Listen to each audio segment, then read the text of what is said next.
अस्थायी चाकरी को स्थायी करा जाऊ 25 वर्ष होगला आउ केते दिन अपेक्षा करिवे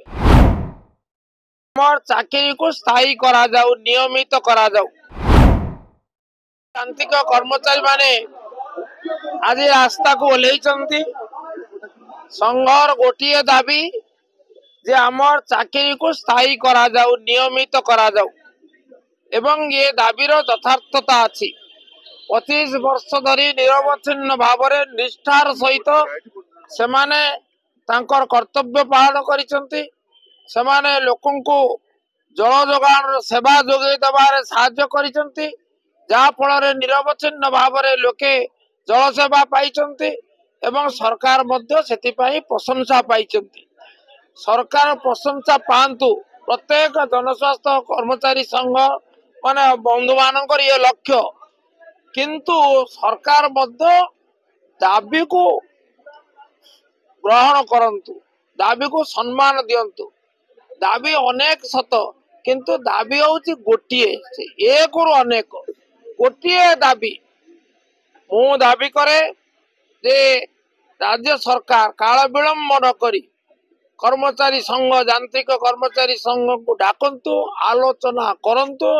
एवं गोटे दाबी को पूरण करने खोला मन आलोचना करंतु। दाबी आला जे चाकरी स्थायी करा जाऊ अस्थायी चाकरी को स्थायी करा जाऊ 25 वर्ष होगला आउ केते दिन अपेक्षा करिवे सरकार धैर्य परीक्षा करंतु नाही।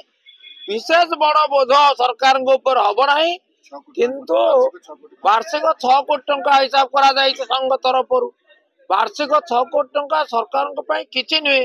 किंतु केते परिवार उपकृत हेबे एवं सरकार जो सुनाम नौचंती जे हमर जो 24/7 आले चली जल जोगान संभव हो पारिछि।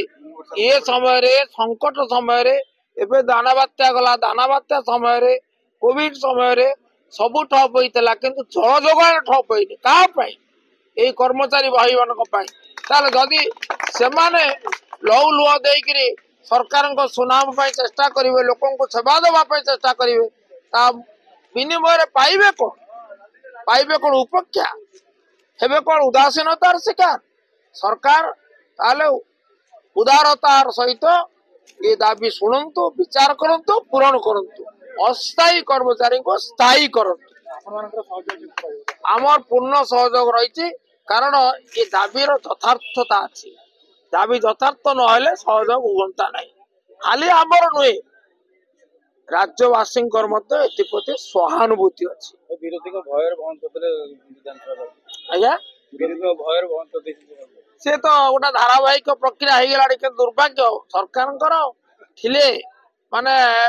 कार्य दायित्व थिले बिजनेस थाई बंद कर दिया गला तो नुआ सरकार डरिबा उचित नुह नुआ सरकार बेस आत्मविश्वास सहित काम करवा उचित ये हूँ मोर अभिमत किंतु ता सहित मु खाली गोटे निवेदन करी जे कहीं एते शीघ्र